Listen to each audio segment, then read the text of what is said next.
할렐루야. 네, 오늘도 하나님 주신 복과 은혜가 우리 사랑하는 모든 성도님들과 함께 하시기를 간절히 축복합니다. 우리가 인사하겠습니다. 잘 오셨습니다. 네, 사랑하고 축복합니다.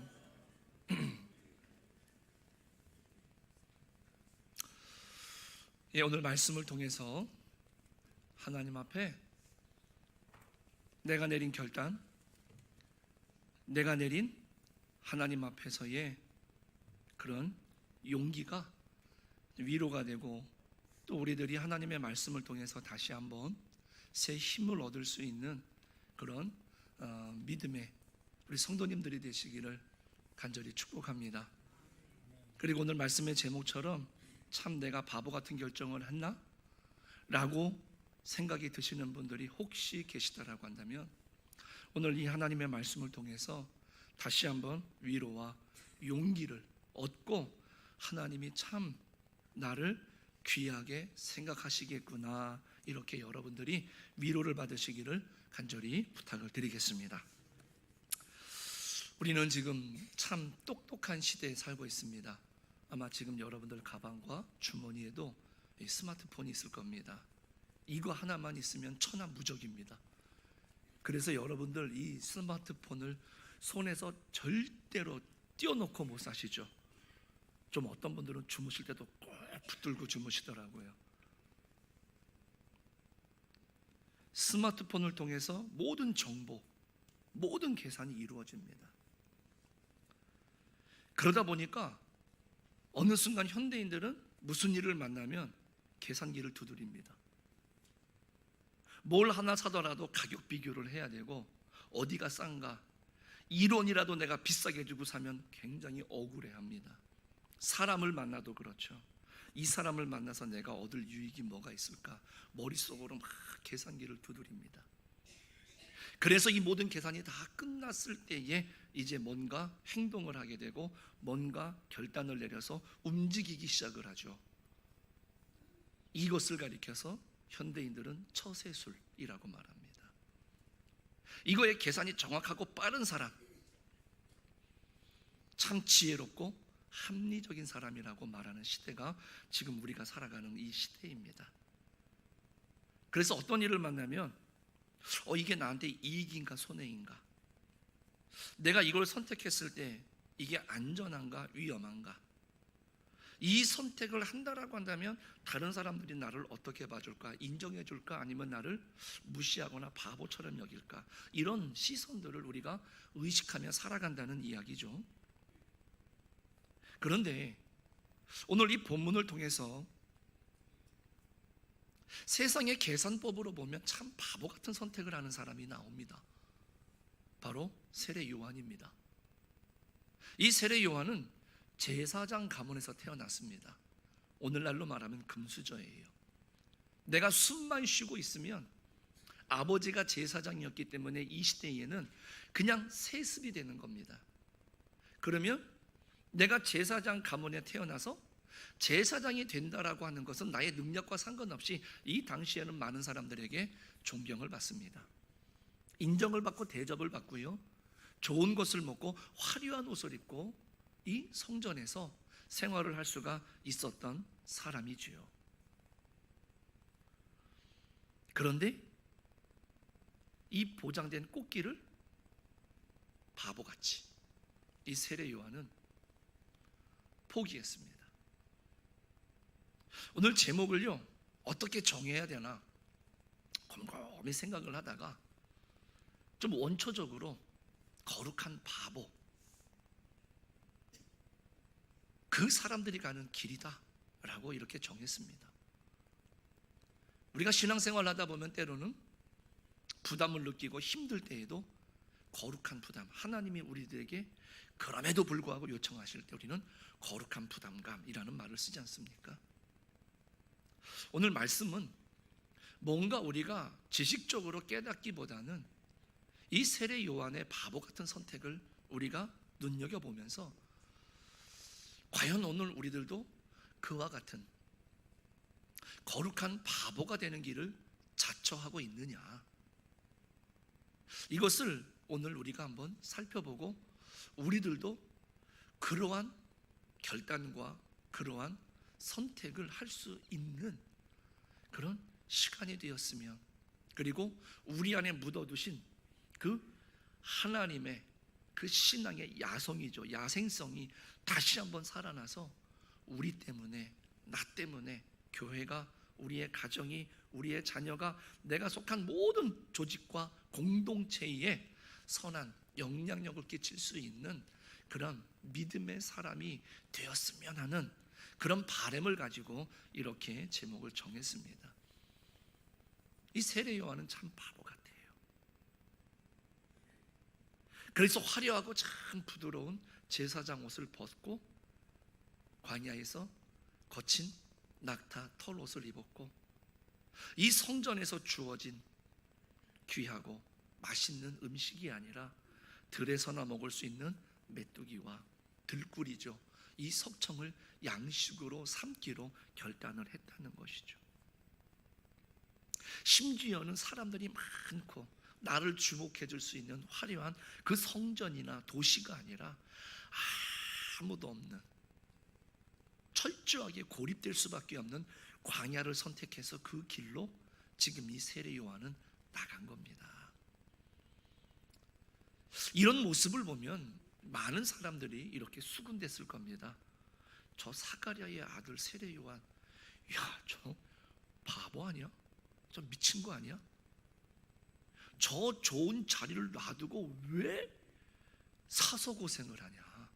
남들은 저 자리에 앉지를 못해서, 저 자리에 서지를 못해서 안달복달인데 그냥 숨만 쉬어도 내가 가질 수 있는 자리를 저렇게 포기하고 남들이 어떻게든 안 가려고 하는 저 광야로 나간단 말이야. 참 바보가 아니면 도대체 뭘까? 아마 이런 식으로 사람들이 수군되지 않았을까요? 맞죠? 세상적인 경제적인 셈법으로 보면 참 바보 같은 선택이 맞습니다. 바보라고 해도 할 말이 없어요. 하지만 다시 말씀드리지만, 그럼에도 불구하고 왜 이 세례 요한이 그 길을 선택했을까? 그리고 이 세례 요한의 선택이, 이 거룩한 바보가 된 이 세례 요한의 선택이 어떻게 영적으로 깊이 잠들어 있었던 그 시대를 깨우고 예수 그리스도의 길을 예비했는가? 우리가 이것을 한번 깨달아 보자는 겁니다. 누가복음 1장 80절에 보면 이 요한의 어린 시절에 대해서 이렇게 얘기를 합니다. 아이가 자라며 심령이 강하여지며 이스라엘에게 나타나는 날까지 빈들에 있으니라. 아멘. 오늘 세례 요한이 선택했던 바보의 길, 첫 번째는 뭐냐면 길들여진 편안함보다는 거룩한 야성을 선택했다라는 겁니다. 왜 성전이 아닌 빈들, 광야로 나갔을까요? 당시 성전 안에 있었던 제사장들은 겉보기에는 굉장히 거룩하고 굉장히 화려했습니다. 하지만 실상은 어땠습니까? 로마 제국의 권력과 그 종교적인 습관에, 관습에 철저하게 길들여져 있었다라는 겁니다. 또 성전은 예수님이 말씀하신 것처럼 만민이 기도하는 집이 아니었습니다. 거대한 종교적 비즈니스를 위한 중심지가 되어 있었던 것이죠. 그래서 예수님께서도 예루살렘에 올라가셨을 때 돈 바꾸는 사람, 짐승을 파는 사람들을 다 내쫓으셨죠. 그리고 아버지의 집, 이곳은 만민이 기도하는 집이다. 그러니까 세례 요한의 눈에는 그렇게 비춰지고 있는 겁니다. 마치 동물원 안에 있는 그런 맹수와 같은 모습이죠. 분명한 맹수임에는 틀림이 없는데 우리 안에 갇혀져 있으면서 사람이 주는 것을 먹다 보니까 포효와 야성은 없어지고 내가 사냥할 능력도 다 사라지고 오로지 사람의 손끝에서 주어지는 그것만 바라보면서 살아가는, 겉모습은 맹수인데 실제는 그렇지 못한 모습으로 이 세례 요한의 눈에는 그렇게 비추어졌다라는 것이죠. 이 거짓된 평화를 이 세례 요한은 어느 순간 견딜 수가 없었던 겁니다. 정말 이곳에 하나님의 말씀이 있는 건 맞아? 이런 질문을 하는 거죠. 그리고 지금 이러한 모습을 통해서 우리 민족이 과연 섬기는 하나님을 무서워하고 두려워하는 것이 맞는 건가?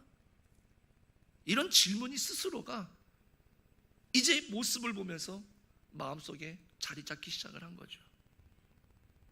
그리고 건물은 화려하고 사람들은 다 북적북적댔지만 영적으로는 다 죽어 있었다는 겁니다. 세례 요한은 그 죽은 안락함 속에 내가 길들여진다? 이것을 거부한 겁니다. 차라리 내가 굶주리더라도 살아있는 영적인 야수와 맹수가 돼야 되겠다. 이 야성을 나는 소유해야 되겠다라고 마음을 먹은 거죠. 여러분들 오해하지 마십시오. 우리가 신앙의 야성 이러면은 굉장히 무례하거나 거친 성품을 말하는 것 같은데 그게 아닙니다. 여기서 말하는 신앙의 야성이라고 하는 것은 하나님 외에는 그 무엇에게도 나는 절대 무릎을 꿇지 않겠다라고 하는 영적인 기백을 말하는 겁니다. 돈 앞에서 비굴해지지 않고 권력 앞에서 위축되지 않고 오직 진리 대신 하나님의 편에 서는 용기, 결단, 이것을 가리켜서 거룩한 야성이라고 말하는 겁니다. 요한이 광야로 나간 이유는 단 하나입니다. 이 예루살렘의 안락함이 자신의 영적 감각을 둔하게 만들고 타협하게 만들 것이다라고 하는 것을 알았기 때문에 그렇습니다. 한마디로 말하면 내 영혼이 무뎌지는 것, 이것을 이 세례 요한은 가장 두려워했던 겁니다. 이렇게 생각해 볼 때 솔직하니 우리들의 모습은 어떻습니까? 한번 정직하게 돌아보시면서 나는 어떤가 한번 우리가 되뇌어 보자는 겁니다. 알게 모르게 너무 세상에 길들여 있지 않습니까? 좋은 게 좋은 거지.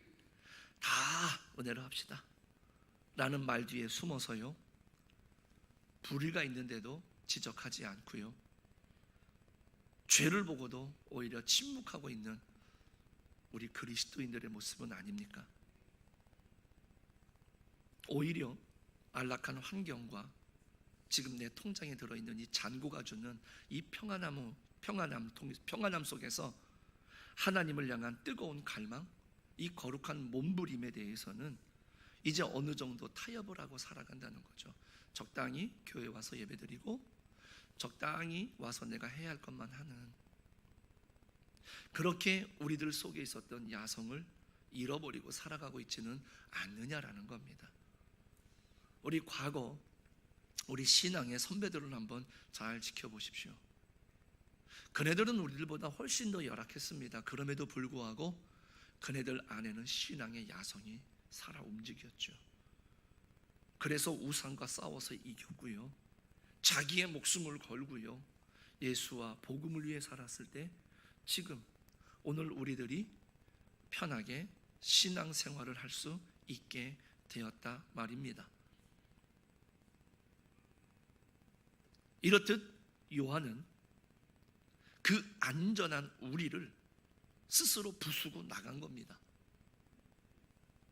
세상이 볼 때에는 정말 바보 같습니다.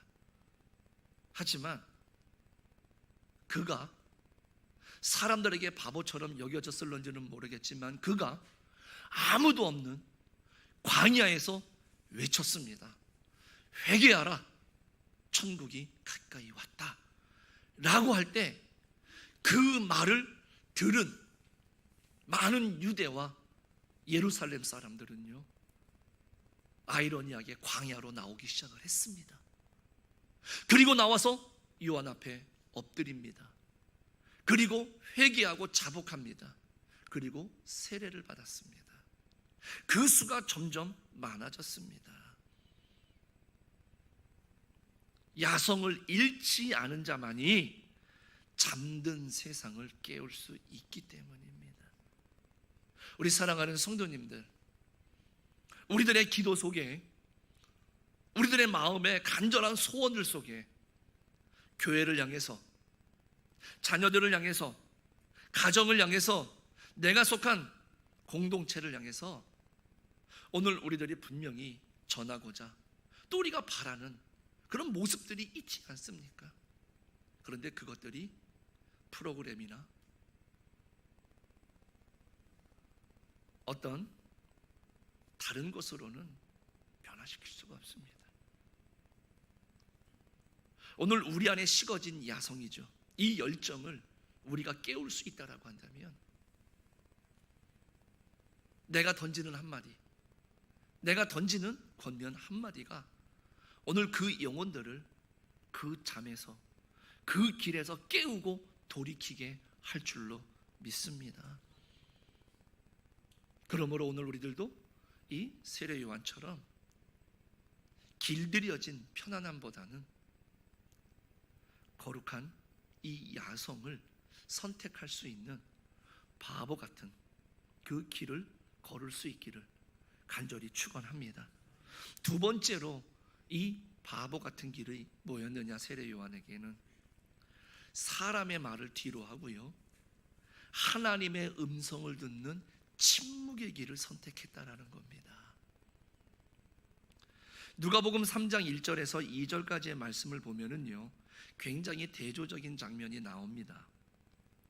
당시 세계를 지배하던 로마 황제 디베료부터 시작을 해서 그 총독이었던 본디오 빌라도, 분봉왕 헤롯, 그리고 종교 권력의 정점이었던 대제사장 안나스와 가야바의 이름이 차례대로 나열이 되는 것을 보실 수가 있습니다. 세상의 모든 시선은 이와 같은 사람들에게 쏠려 있는 게 맞습니다. 그리고 우리들도 알게 모르게 그와 같은 시선을 받기 위해서 우리는 쭉 열심히 하는 거고, 자녀들을 위해서도 열심히 뒷바라지를 하는 것 아니겠습니까?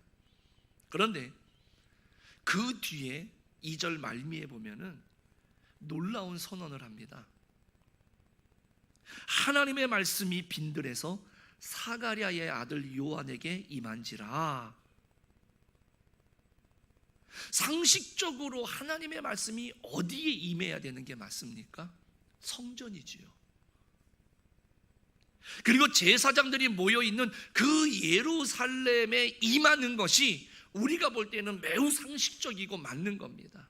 그런데 오늘 성경은 뭐라고 말씀하세요? 아무것도 없는 빈들, 즉 광야에 있는 요한에게 하나님의 말씀이 임했다라고 분명하게 우리들에게 알려주고 계십니다. 왜 그랬을까요? 과연 그 성전과 예루살렘에 하나님의 말씀이 임하지 않았을까요? 저는 그렇게 생각하지 않습니다. 임했을 겁니다. 아니, 임하고 있었을 겁니다. 그런데 너무도 시끄러워서 듣지 못했던 것이죠.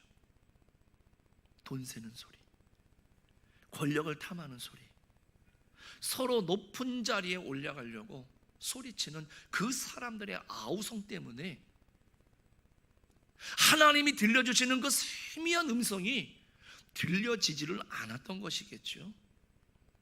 심지어는 조용히 골방에 들어가 있어도 머릿속으로 돌아가는 이 계산기 소리 때문에 정작 들어야 되는 하나님의 음성은 들리지가 않았을 거라는 것이죠. 들릴 틈이 없었던 거겠죠. 히브리 말로 이 광야는 미드바르입니다. 미드바르. 그런데 하나님의 말씀은 다바르입니다. 미드바르와 다바르, 뭔가 발음이 비슷하죠. 맞습니다. 어근이 같아요. 이 말의 뿌리가 같다는 얘기입니다. 그러니까 성경적 관점에서 보면은 미드바르, 이 광야는 버려진 곳이 아니라 다바르, 하나님의 말씀이 들려오는 장소죠. 예수님도 공생의 사역을 하기 이전에 광야에 나가서 40일간 금식을 하십니다. 마가복음에 보면은요, 성령이 이 예수님을 몰아내셨다라고 표현을 하고 있어요. 엘리야도요, 하늘에서 불이 내리게 한 다음에 그가 광야를 지나서 호렙에 갔습니다. 그리고 광풍과 지진과 불이 지나갈 때에 못 듣던 그 세미한 음성을 그 잔잔한 바람 속에서 듣게 되는 것을 봅니다. 사도 바울 역시도 다메섹 도상에서 주님을 만난 이후에 그는 아라비아 광야로 나갑니다. 그리고 그곳에서 하나님과 철저하게 내가 무엇을 위해 살아야 되느냐라고 하는 그런 사명과 소명을 얻는 귀한 자리를 마련합니다. 요한이 광야를 선택한 것은 철저한 고독과 침묵을 선택한 것이죠. 아시는 것처럼 이 광야는 굉장히 외롭습니다. 춥습니다. 그리고 아무도 없기 때문에 아무도 알아주질 않습니다. 하지만 그 철저한 고독 속에서 비로소 이 모든 내가 듣고 있었던 세상의 소음은 완전히 차단이 되는 겁니다. 그리고 나면 비로소 들려지는 게 뭐겠습니까? 그토록 내 곁에서 나에게 잔잔하게 말씀하셨던 그 하나님의 세미한 음성이 들려오기 시작을 한다라는 것이죠.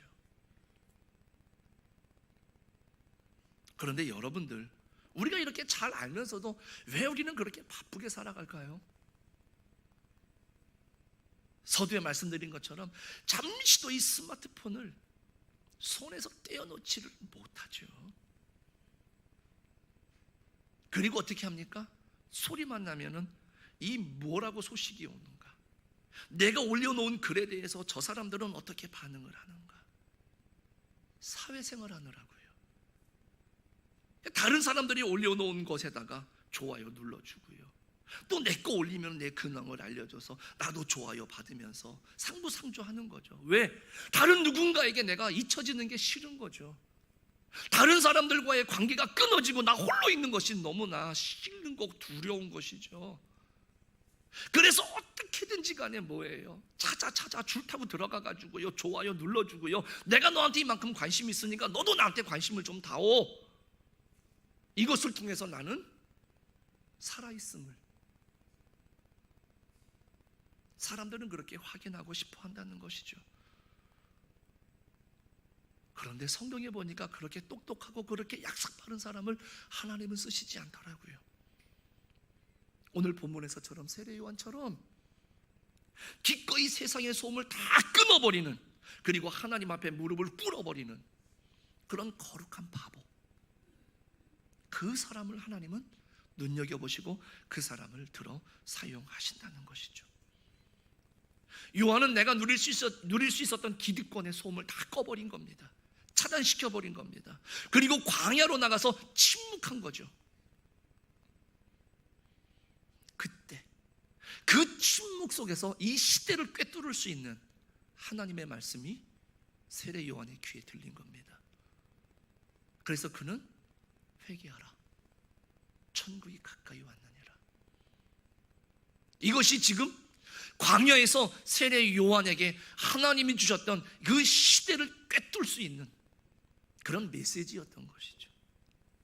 그랬을 때 그 메시지는 사람들의 귀에, 사람들의 마음에 박히기 시작을 하는 겁니다. 꿰뚫기 시작을 한 거죠. 그랬을 때 사람들이 어떻게 합니까?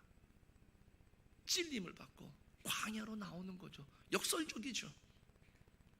그렇게 떠나면 죽는 줄 알고 여기서 끊어지면 나는 아니다 해서 어떻게든 버티고 나는 이곳을 떠나면 안 돼 했던 사람들이 스스로 그 메시지를 듣는 순간 박차고 나와서 그동안 관심이 없었던 광야로 나와서 세례 요한에게 무릎을 꿇었다라는 겁니다. 우리 사랑하는 성도님들, 우리가 예수님 믿으면서 때로는 고립되는 것 같습니다. 외롭죠. 제가 늘 우스갯소리로 그런 거지만은요, 같이 청년부 생활했던 내 친구들도요, 그 중에 3사람이 목회자가 되니까 그 다음부터는요, 그 모임에 안 나와줬으면 하더라고요. 왜? 친구인데. 그런데 목사님들은 불편해. 안 나왔으면 좋겠어. 굉장히 서운하더라고요. 그리고 나서 보니까 제가 목회를 시작하면서 그나마 없던 친구들도 다 끊어져서요, 지금은 거의 없습니다. 제 친구들은 여기 앉아 계신 우리 성도님들밖에 없어요. 그런데 저는 이 말씀을 통해서 위로를 받는데, 아마 여기 앉아 계신 분들 중에도 그런 위로가 되시는 분들이 분명히 저는 있을 거라고 믿습니다. 그렇게 외로울 때, 그렇게 결단할 때 하나님은 지금 이 시대를 내가 살아내고 꿰뚫을 수 있는 그런 말씀을 들려주실 줄로 믿습니다. 그러므로 여러분들 두려워하지 마시고요, 오늘 홀로 있는 것을 두려워하지 마시고요, 주님 앞에 무릎 꿇고 오늘 주님이 주시는 그 세미한 음성을 들을 줄 아는 그런 우리 성도님들이 되시기를 간절히 축복합니다. 마지막 세 번째로요, 이 세례 요한의 바보의 길을 선택한 것 중에 하나, 바보 같은 이 길을 선택한 것 중에 하나가 바로 뭐냐면 자신을 철저히 비워냈다라는 겁니다. 사람들이 이렇게 몰려오기 시작을 합니다. 그 당시의 인기는 너무너무 대단했어요. 예수님은 몰라봐도 세례 요한은 알아봤어요. 그랬기 때문에 세례 요한이 오죽하면 뭐라 그랬습니까? 봐라, 세상 죄를 지고 가시는 하나님의 어린 양이다. 왜? 이 당시 사람들은요, 이 세례 요한의 말을 너무도 아주 눈여겨 들었고요, 심지어는 그 당시에 모든 권력자들도 이 세례 요한의 말에 귀를 기울였습니다. 대표적인 사람이 헤롯이었습니다. 자기를 찌르는 말을 하는데 너무나 두려우니까 말 못하고 있죠. 결국에 죽이긴 죽이지만은요, 그 정도로 많은 사람들에게 영향력을 미치고 있었고요, 심지어는 어떤 사람들은 나와서 혹시 우리가 기다리는 메시아가 당신이 아닙니까? 라고 묻는 사람들도 생겨난 겁니다. 그랬을 때 이 세례 요한이 뭐라 그랬습니까? 아니다, 나는 내 뒤에 오실 그분의 신발끈도 나는 묶을 자격이 안 된다. 그분은 흥하여야 되고 나는 쇠해야 된다라고 하는 것이죠. 그러면서 사람들에게, 자기에게 세례를 받으러 나오신 예수님을 향해서 뭐라고 말합니까? 봐라, 세상 죄를 지고 가는 하나님의 어린 양이시다. 그러니까 저분이 메시아다라는 거예요. 나는 메시아가 아니다라는 것이죠. 참 바보 같죠? 사람들이 그렇게 많이 몰려오고 인기가 막 상승할 때, 그토록 내가 광야에서 홀로 열심히 기도하면서 쌓은 영성을 통해서 이제 중심에 서서 뭔가 영향력을 발휘하게 됐다라는 겁니다. 드디어 사람들이 알아준 거예요. 그랬다라고 한다면 당신이 메시아입니까? 우스갯소리지만 저 같으면 그냥 부정도 긍정도 안 했을 것 같아요. 그냥 적당히 그냥 아유 제가 뭘요 뭐 이런 식으로 이랬으면 사람들이 알아서 대접도 해주고 막 많은 추종자들도 생기고 많은 세력들이 자기를 따라오지 않았을까요? 그런데 단호하게 나는 그리스도가 아닙니다, 이렇게 세례 요한은 스스로가 그 중심에서 뒤로 물러나 버리는 그러한 선택을 했다라는 것이죠. 나는 주인공이 아니라 그 주인공을 빛나게 하려는 그 앞에선 조연에 불과한 겁니다 라고 이 세례 요한이 말하는 겁니다. 이게 어떻게 가능합니까? 생각해 보십시오. 여러분들이 평생을 신앙생활하거나 어떤 직장에서 열심히 뭔가 노력하고 연구하고 막 해가지고요, 드디어 빛을 발해가지고 사람들이 인정해주고 막 올라갈 때 말입니다, 그때 아닙니다 하고 확 내려올 수 있습니까?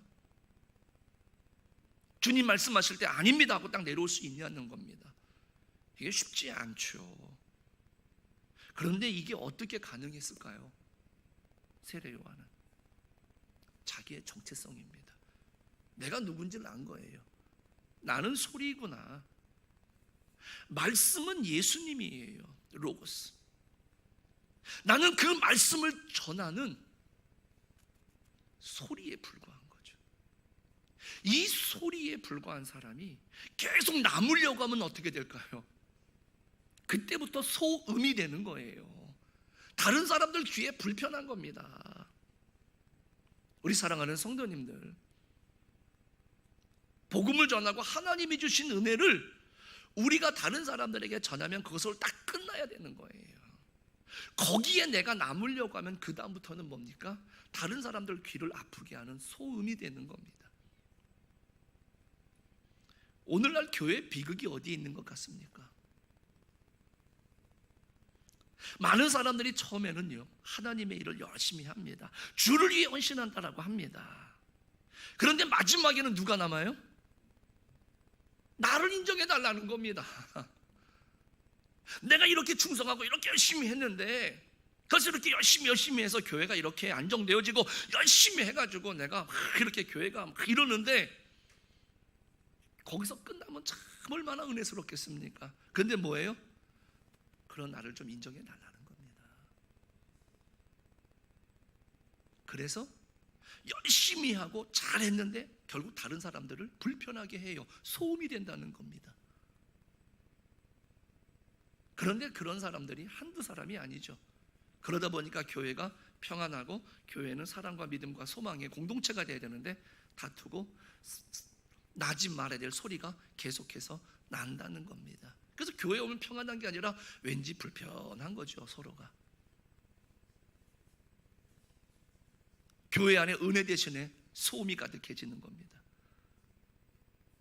그런데 요한은 철저하게 지워지는 그 길을 선택했다라는 겁니다. 왜냐? 참 빛 대신 예수 그리스도를 보았기 때문에 그렇습니다. 진짜 빛을 본 사람은 지금 내 손에 들려있는 작은 촛불, 그거 끄는 거 절대 아쉬워하지 않습니다. 자신을 비우고 그리스도로 채우는 것이 이 세상에서는 결코 이해할 수 없는 그 바보의 절정을 이루는 절정이에요. 사람들은 도무지 이해가 안 되는 겁니다. 그래서 예수님을 믿는 사람을 이해해 보려고 해도 이해가 안 되는 부분들이 바로 이런 겁니다. 분명히 네가 잘한 거잖아. 그런데 하나같이 예수님을 믿는 사람들은 뭐라 그래요? 나는 아무것도 한 게 없어. 다 하나님의 은혜야.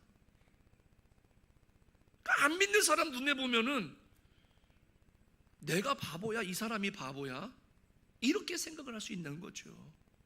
이해를 못하는 겁니다. 그러나 여러분들,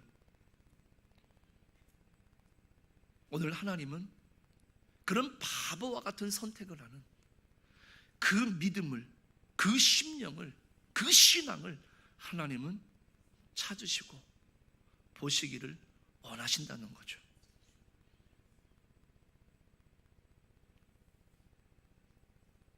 그래서 사람들은 예수 믿는 게 버거워질 겁니다. 선뜻 결단하기 힘들어요. 그런데 예수님께서 이 바보와 같은 요한을 향해서 오늘 28절에 극찬을 하십니다. 여자가 낳은 자 중에 요한보다 큰 자가 없다. 세상은 이 세례 요한을 바라볼 때마다 광야에 버려진 실패자, 은둔자, 괴짜로 취급을 했지만 하나님은 그를 인류 역사상 가장 위대한 인물로 칭찬을 해주신다는 거죠. 영광스러운 선지자로 높여주셨다라는 겁니다. 십자가라고 하는 이 가장 바보 같은 길을 통해서 우리를 구원하신 예수님께서 요한의 그 거룩한 바보스러움에 대해서 온전히 알아주시고 계시는 거죠. 우리 사랑하는 성도님들, 우리가 너무 지금 똑똑해져 있는 것은 아닐까요? 신앙생활조차도 가성비를 따지고요, 하나님 앞에 헌신하면서도 손익분기점을 따는다는 겁니다. 교회는 똑똑하고 약삭 빠른 사람들이 모여서 이익을 나누는 것이 아닙니다.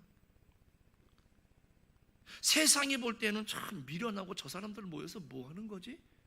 참 바보스럽다 라고 보일지라도 진리를 위해서라고 한다면 기꺼이 손해를 감수해내고 예수 그리스도를 위해서 기꺼이 자신의 이름을 지워버리는 이 거룩한